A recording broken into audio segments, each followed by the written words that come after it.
Good morning. Today, so I get you to know a little bit better, I would like to know who of you has ever played in an orchestra or sang in a choir? Oh, sorry for you. Okay, so it's maybe not your common field so far, but then the next question is, who of you knows any of these three guys? We are in Berlin, so maybe. Yeah, one guess. The one on the right is? Okay, they are all three conductors. That's at least partially obvious, maybe. Yes, they all three are former principal conductors of the Berliner Philharmoniker. And what I figured out, I mean, they had all the same job in more or less the same environment even, right? It was the same orchestra. But what I figured out when I started to think about this talk was that they all had their very individual style. And when I read a little bit about them, I found it really interesting how they were described. So these are some quotes. The first one is Herbert von Karajan, who's like the oldest one of them, so the first one in this row. And I found it really interesting because like it was 1930 something, while all authorities were wavering, here was someone establishing an autocratically constituted musical empire based on an outstanding skill in a profession whose hallmark is authoritarian leadership of a community. No one should ever see him weak. The images of a daredevil sailor, racer, pilot, skier, or climber should make the image. So I think this is really something which, how you imagine this leader standing in front of a big orchestra, right? And then, following him, there was this guy, Claudio Abbado. Maybe not as famous, but for musicians, very famous as well. And here's also a quote. So, wherever he went, he immediately created an atmosphere of friendly relaxation and sensitive listening. Authoritarian gestures have been alien to him. He broke with the long tradition of the omniscient ruler at the conductor's stand that imperiously showing his orchestra the way. So for me, this was really like, oh, okay, there is a completely different style of being a conductor in front of an orchestra. And then last but not least, we have this guy who's Sir Simon Rattle. So he's no longer the principal conductor. Now we have another one. But and this is like from an interview about him when he left the Berlin Philharmonikers. And the person said, what also makes a good conductor is very high social skills. When he conducts, he has a charisma and aura, the strong energy that he radiates, and the power that he has to animate an orchestra when he conducts. Which means that he is also someone who allows himself to be enriched by others. And for me, this was like, okay, which type of architect would I want to have in my agile environment when I compare him with these three people? So do we want architects that are acting like a conductor? So this person that is in front of all the others, having a great vision, telling them their vision, and makes happen that people do what they want and what they imagined. And most likely, I think yesterday we even heard a lot about the ivory tower the architects are sitting in, right? So this is like the picture we imagine. And yes, maybe that is sometimes the case. And honestly, this was also the reason why I never wanted to be an architect. Okay, that changed over time because I figured out maybe it's something different. Maybe the ivory tower doesn't have to be there. So, but like this conflict, which my inner imagination was in, I thought a lot about what being an architect really means for me. And that was like where I came up with, and I learned a lot about in the last years about that. Not every architect is the same. So, and not because they are all different people and doing their job in a different way, but architecture has so many aspects that I honestly believe there is not this one architect who can do it all, because you need different people and they have different responsibilities in an organization. And to have a common understanding here, I will try to give you an imagination of what I think we can differ the architectural in. And to give you a little bit background, so where I'm coming from, because I think this is like very much minted by what my last 6 years were maybe in. So since 6 years, I'm working on e-commerce, mostly in agile environments. So the first 4 years were at Metro, so a food wholesale company. And now I'm working at Breuninger. So because also we are in Berlin, like who knows Breuninger? Okay, one person, right? So it's not strange that you don't know anything, so I give you a little bit of context. So it's a 140-year-old multi-channel department store focusing on premium and luxury segment. So what we have is, so they are mainly found so far in the southern part of Germany, so the headquarters in Stuttgart.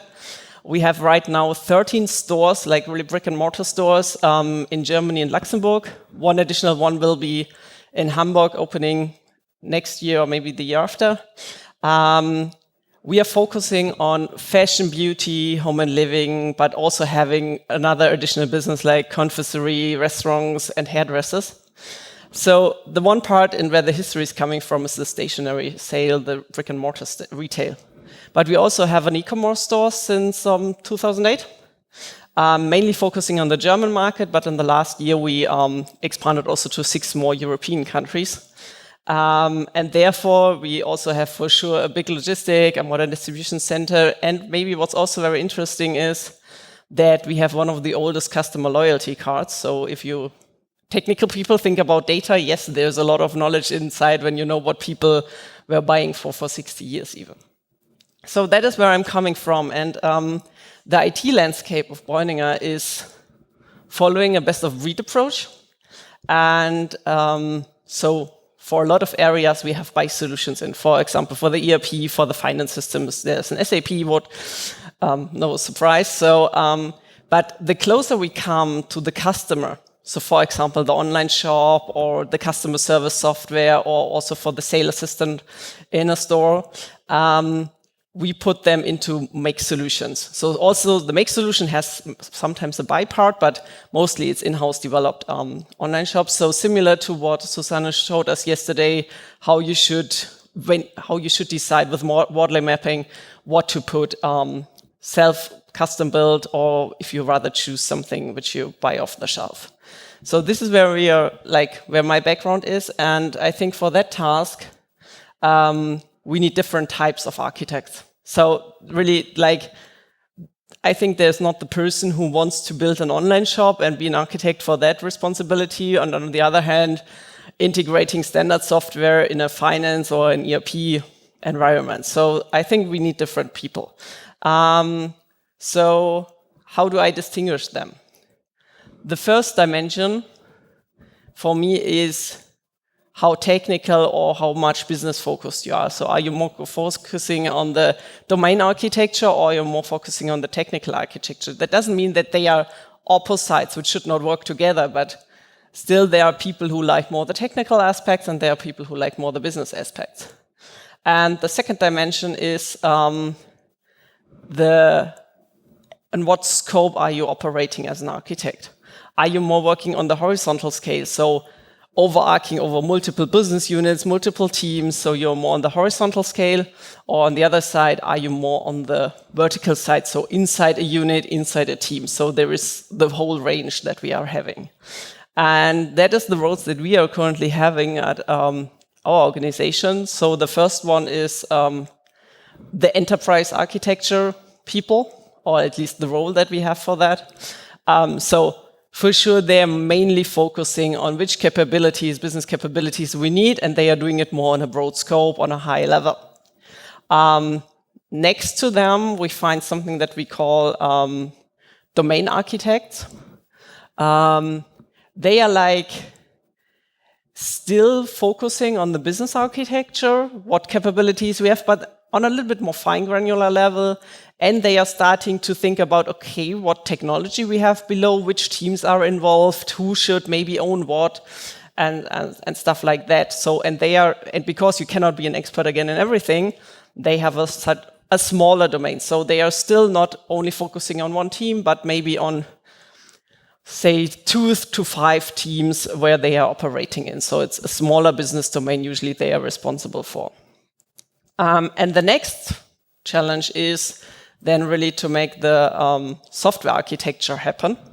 And that is, for me, something that belongs into the development teams. This is nothing someone outside the team should tell them and say, this is how you need to build your software. For sure, you need the domain architecture to decide maybe which topic goes where.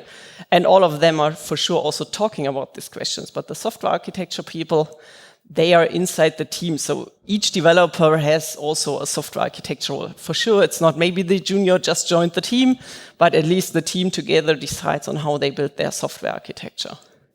So maybe in most areas this would be the complete picture, but we have something in addition that is called on our side the platform architecture.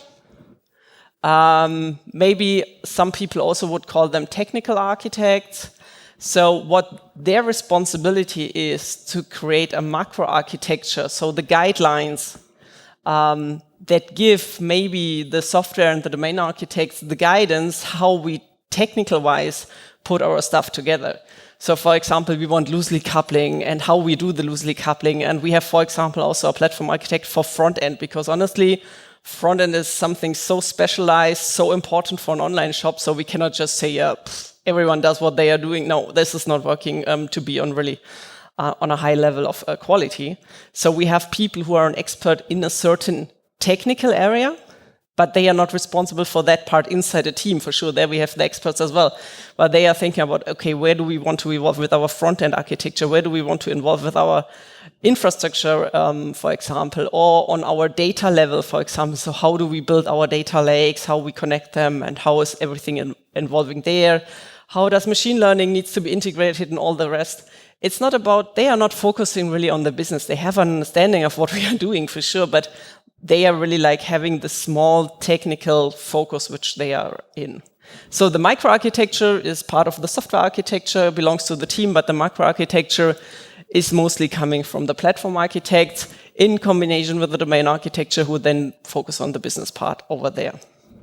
I think each of them is very different, but something they all have in common. They need to abstract away their parts. I mean, maybe the software architecture people cannot really abstract away a lot because, right, they have to deal with everything, but the other ones are abstracting away. But for me, it's important that if you're an enterprise architect, you don't care maybe about details of technology, but you still need to value and may not neglect the complexity that is inside. And on the other hand, also someone focusing on a certain technical aspect needs to admit that there is also, on the business side, there is complexity and changing and uncertainties. So I don't know how many architects are in the room, but if every one of you could say where your comfort zone is.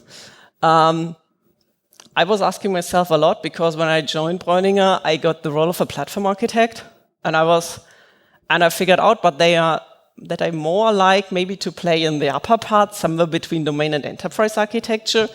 And therefore, I think you cannot be only limited by one circle, but in a bigger organization where you have multiple people, you need to find your place and your responsibility, which doesn't mean you can talk with the other people, but you need to find your place, because otherwise it will always end into conflicts, or you have too much stuff on your plate, which I learned somehow the hard way. So maybe also for sure there are aspects missing, but this is something that helps us in our team to discuss what we are really expecting from whom. So if we now can agree on what the focus of a certain person is, so we know what is my task, so what is my responsibility inside an organization, what can we conclude from that? So do we need conductor skills for all of them? Do we need something else? And maybe even if we need a conductor, what is the style that we want to have there? And before going deeper into that question, I have some more aspects, because this one is nice, but it will not answer everything that you need to have as an architect. For me, it's important we need to speak to different stakeholders in our roles. And maybe some of you know also the metaphor of Gregor Hopper, like you need to ride the elevator. I think not every architect will ride the whole elevator, like from the machine room up to the C-level management board, whatever. But you need to find the areas in which you are working in. And you have so many different stakeholders. You have business people, you have tech people. So we need to be able to speak really different languages so that everyone can understand what we are talking to. And I think this is the challenging, but also the fun part, because it's for sure never getting boring. So I am no longer an architect because I got a chance to step into a more management role, which is maybe a good experience because due to that, I started thinking more about leadership and learning about leadership is working.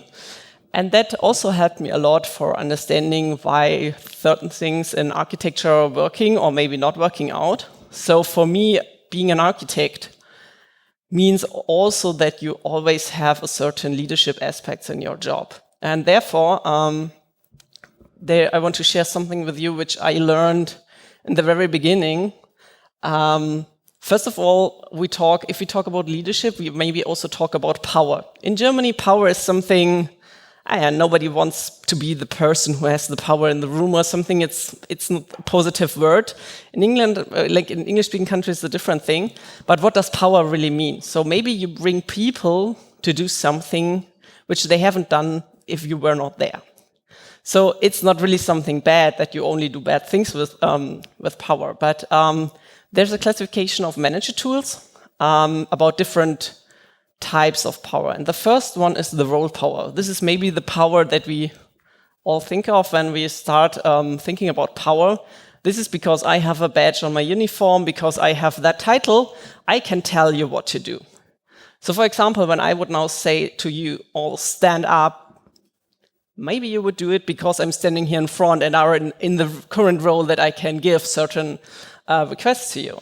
But this is like what this ivory tower also comes from, right? People are saying, I'm an architect, so I can tell you how to build your stuff. But honestly, that is the weakest one of all powers. For sure, it's working, but also usually only on a short-term level. What maybe is working even better is something like expertise power. So because I know something about an area, and I think in IT and tech, it's really something where we are a lot of working with. I'm the experienced person with maybe network technology, with front-end technology. I know a lot about CRM. I know a lot about search optimization, whatever.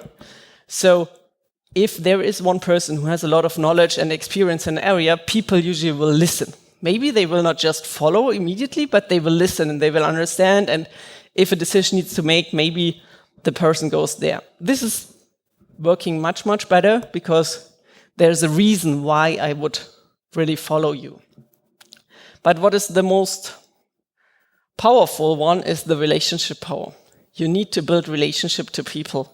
And I think that is something which I see with many architects, which is maybe not that much there because I'm the architect, I can tell, but what I had so often in the last time is we had architectural discussions and where we were discussing, does this capability belong to that team or should we change something in the architecture like that? And there were arguments from each side, you had pros and cons from everyone. But what we later figured out, for example, it was not really the technical arguments, but there was the fear of a team that if they hand over the one capability to another team, they become useless. They are so important anymore. So that was the real reason behind, and you will not figure that out as long as you're only focusing on the topics inside, but you need to understand what is the people. You need to build a relationship and trust so that they also tell you what really the reason behind is and that you can help them. So if you have the relationship power, you don't even need to ask them to do something, but hopefully they will just follow you on their own because they trust in you. So for me, what I learned is that if you are an architect that is helpful, that offers consultancy, that is always there when people have a question, it will be much easier to get your work done and get your responsibility fulfilled. And if you reflect a lot, that helps to become a better leader and therefore, in my opinion, also a much better architect. So if we take the focus of what we are doing, we should always care about how can I achieve that? So what is my responsibility and how can I achieve that? Because honestly, if I don't have a responsibility as an architect, for me that is a useless architect, because if you can tell how things should be done, but you are not responsible for what is coming out there, I mean, yeah, I can tell a lot of things that needs to be done, but if I'm not responsible for that, then it's somehow hard. That doesn't mean that you're responsible for what the teams are building, but that at the end, this is the right thing for the overall organization. And the next part is something which I found very interesting in the panel yesterday evening. So they were suddenly starting discussions, do we need an architecture team or shouldn't? Like, it was more like, you should not have an architect team. That is like evil. That's the source of all bad things, because architecture should belong to the teams, which I totally agree. But you cannot do the overarching architecture just inside all the teams and suddenly something good will happen. So this is a completely different task for me. So we are having an architecture team where, let's say, all the other roles except the software architecture questions are in. So we have enterprise architects, we have domain architects, and we have platform architects on our side. And you would first think, okay, all these three, they don't have much in common. They could all do their tasks, like sometimes talking to each other when they have touch points, but that's it. But what I learned, that it becomes really cool when, for example, an enterprise and platform architect start a discussion.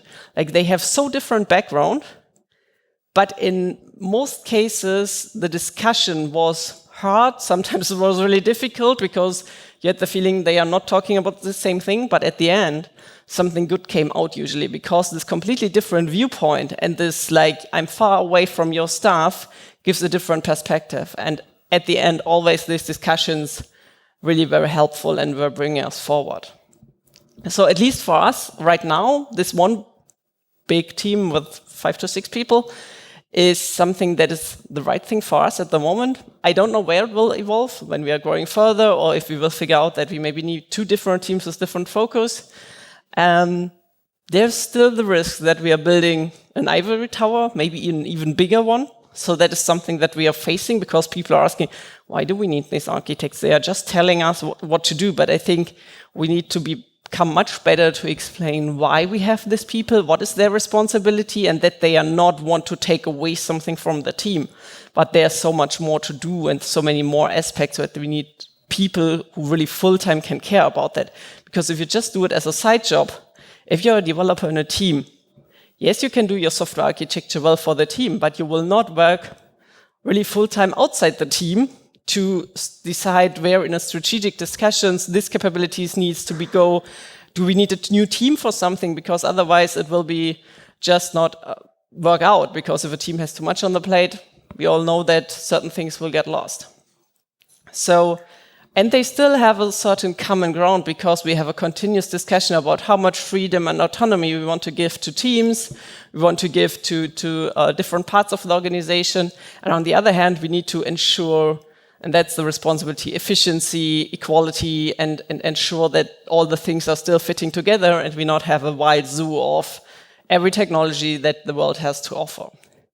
So, and also the discussion about how dogmatic and how pragmatic we want to be. What I observed is they are dogmatic in their special areas, but usually if they challenge the other area, like an enterprise architect, a platform architect, and vice versa, that really gives you a little bit more about the pragmatic approaches, because you are far away, you are not into, that is my ideal world so much. So the next part between focus and power, I think you need to have a team, and all to make it a little bit more perfect, but still this picture doesn't look complete, right? So the last thing for me is you should figure out what you really love, what you like to do, what is your passion in architecture. Or maybe it's not even architecture, it's something else. But for me, it always was important to have something that I enjoy, because then you will do good work. And if you don't love it any longer, leave it, because I think there are so many other areas where we can do useful stuff with the experience that we have. Either it might be an agilist who goes into architecture and vice versa, because I think there's nothing that conflicts with each other. So the last part is the passion on top. So if you want to translate it, maybe it's more about figure out what you want to do, what you are good in, how do you want to achieve it, with whom, and why you are really doing it like that. So the last question, do we need to be conductors or not? I would say it depends. There is not really that answer that you need to be a conductor to be a certain architect. Sometimes it's necessary, but sometimes it's also to be necessary to be a part of the band, sit inside, help them, be open, be just the person who asks maybe silly questions. And for me, the important message is figure out what is your style, train maybe also the other styles, which is really hard, and then decide in the situation what is the right time to use which style in, and figure it out and try it out. That's it.